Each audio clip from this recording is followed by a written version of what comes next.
of Columbia, Daughters of the American Revolution, East Boundary Stone Ribbon Cutting Ceremony. We are pleased to have the JROTC Color Guard from the Dunbar High School join us today for opening ceremonies. For those who are seated, please rise and remain standing for the opening ritual. Okay,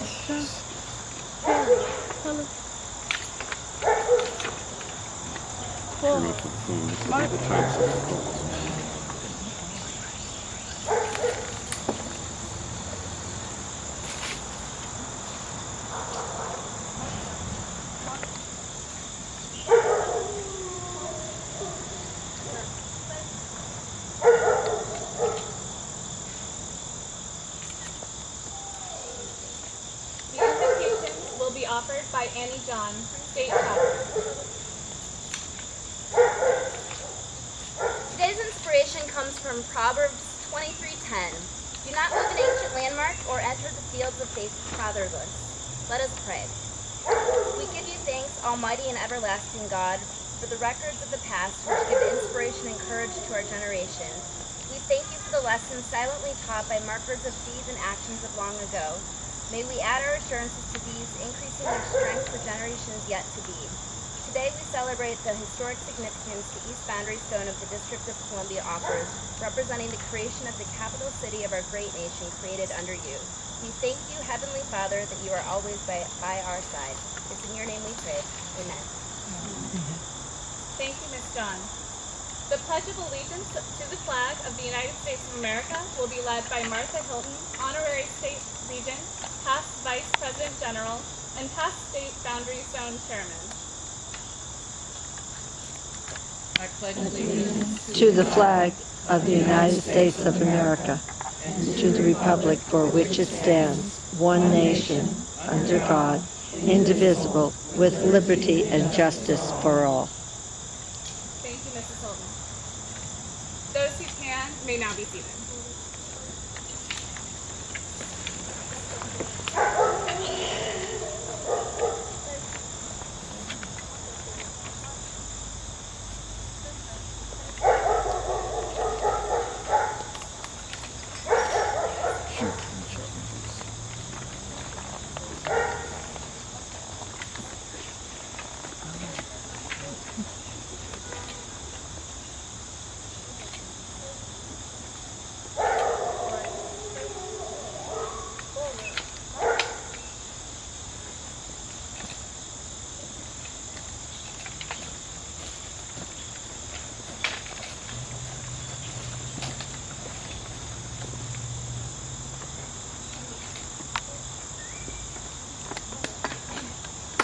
A special note of thanks to Lieutenant Colonel Daniels, Master Sergeant Monk, and the Dunbar High School JROTC Color Guard for joining us today. Thank you.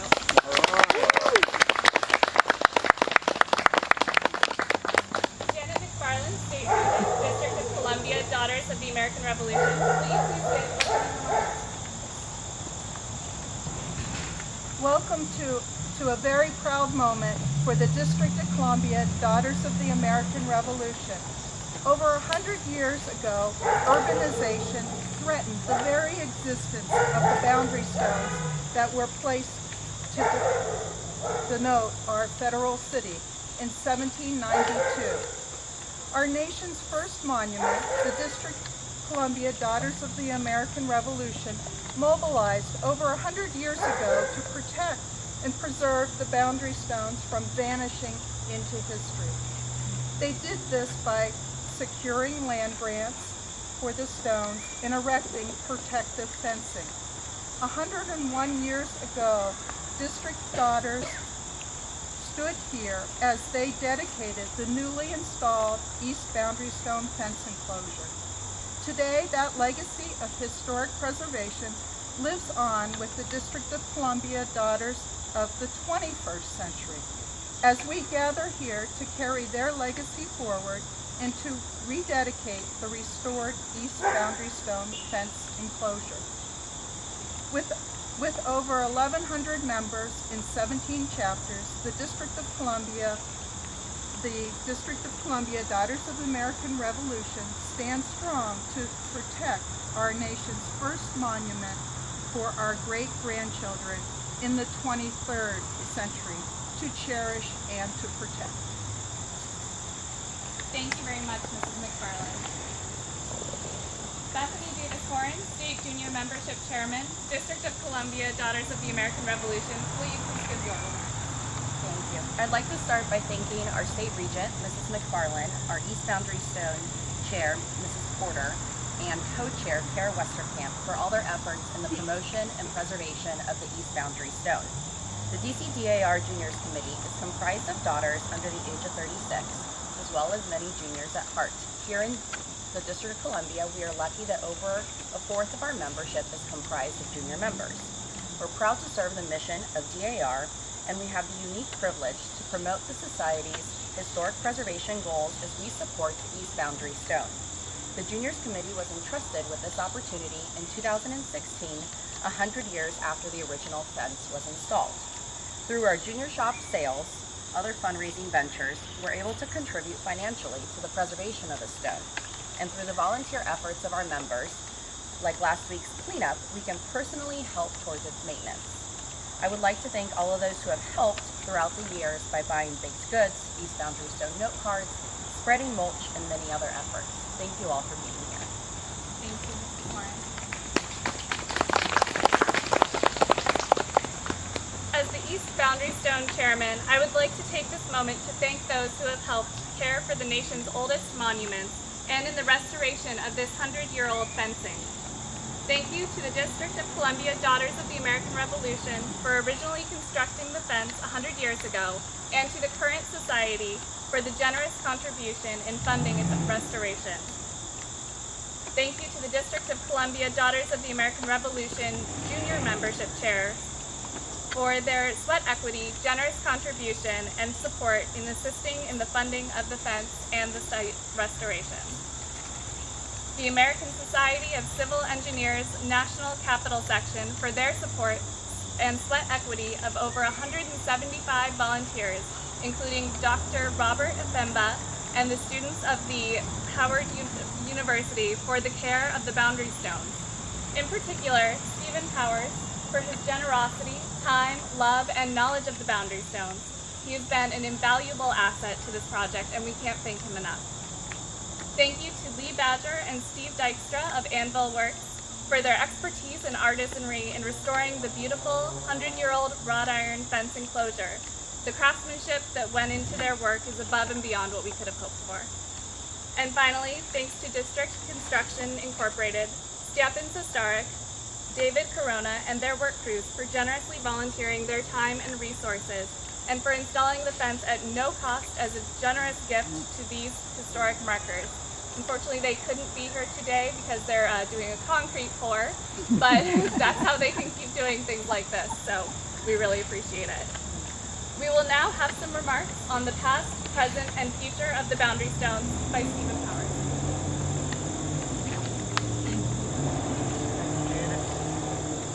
In your program, there's a poem from Fred Woodward called The Milestones Spoken. As I often do, I draw from Fred Woodward for my inspiration, and with that in mind, I draw from The Milestones Spoken. The first time the stones spoke was through Andrew Ellicott, the surveyor from Ellicott City, who was hired to establish the federal city boundary and forever changed the way that this land would develop. At the April 15, 1791 South Cornerstone ceremony, the stakeholders there met and spoke these words to initiate the Aquia Creek Sandstone Sentry's task. May the stone which we are about to place in the ground remain an immovable monument to the wisdom and unanimity of North America.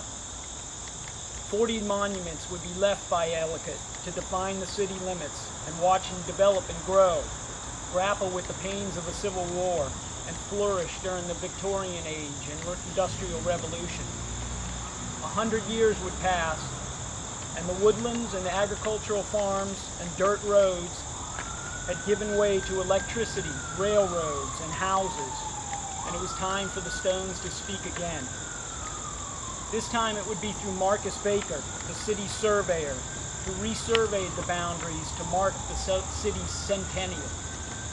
This work would inspire Fred Woodward to to circumnavigate the 10-mile square via horse and buggy and boat and photograph the stones, to write articles and bring them to the attention of the public. Fred Woodward was the book manager department at his brother's company, Woodward and Lothrop, Woody's to the locals. And he would dedicate the rest of his life to speaking for the Stones. His passion inspired Mrs. George P. Conway and the DCDAR in 1915 to set about and make their mission to protect and preserve not only the 39 stones, but all of the 40 sites by placing protective fences around each of the stones. These fences were designed and constructed by the Gishner Iron Works, and at an initial cost of $18 for the 3-foot square milestone fences, and for $43 for the radial cornerstone fence, which you see behind me. I want to take you back in time, and again in your program there's a photograph of that ceremony from 1915, where you see the participants standing in the same spot you all are standing right now. Fred Woodward described this location in 1906 as about 500 feet south of the Chesapeake Beach Junction and the District Line Station. The railroad ran right over this way. He further described to the south, Boundary Boulevard was being cut through the woods and carved out and ran. Boundary Boulevard would become Southern Avenue and ran for a mile in that way towards Southeast number 1. He noted, the streets are being carved out, street signs erected, and houses are going up on every hand. 61st Street signs east stare us in the face, and the stone stares in a marsh field belonging to Mr. J.W. Lee, a colored man. Over the course of the next century, Woodward and the DAR would hold countless fence dedications, place replica monuments and plaques to honor the stones lost to the prosperity of development, and pass the torch of preservation to Mrs. William Lewis, Eloise Jenkins, Gail Harris, Rick Terman, and others as the new generation's efforts to preserve the stones endured. 200 years would pass, and the suburban communities and population densities would multiply. Transportation corridors with superhighways and a subway system would blossom, and it became time for the Stones to speak again. This time the voice began with David Doyle and Chaz Langdon, who resurveyed the boundaries to celebrate the city's bicentennial. Their efforts inspired myself to get involved.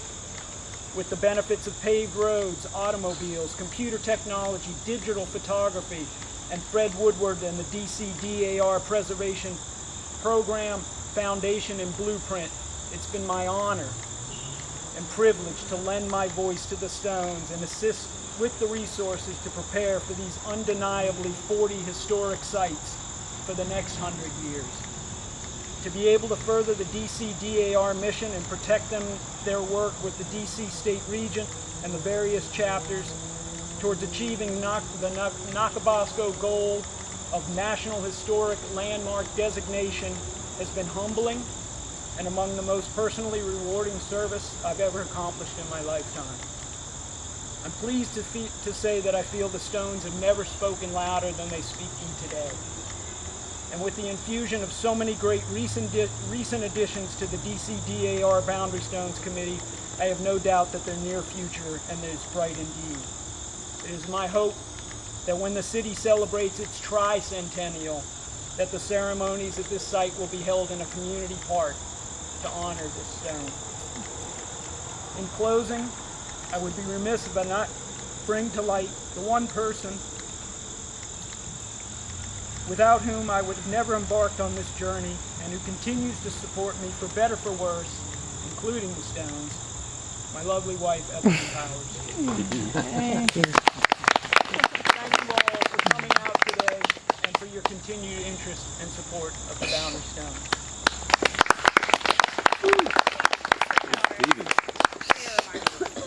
Now we will have the ribbon cutting. Janet McFarland and Martha Hilton, will you join me on my right?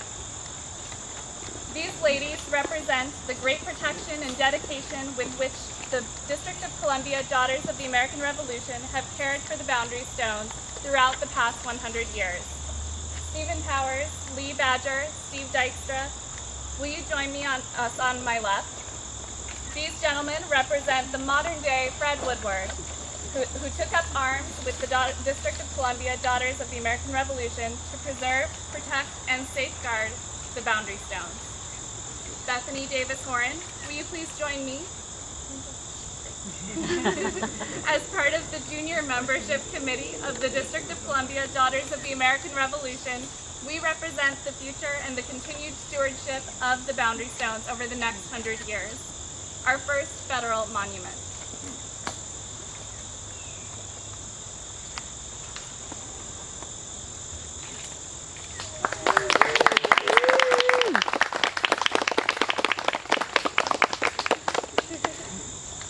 All right, thank you. Please rise for the retiring of the colors and the benediction.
Annie John, will you please give the benediction?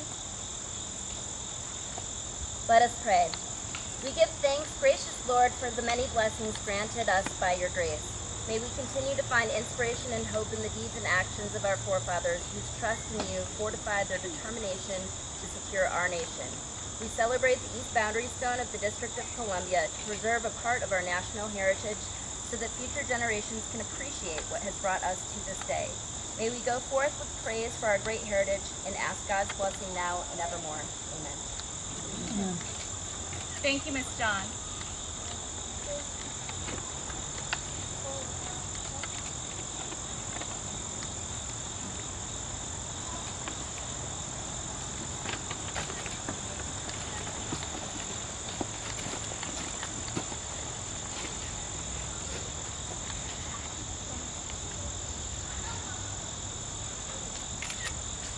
Thank you all for coming today. We appreciate you being here.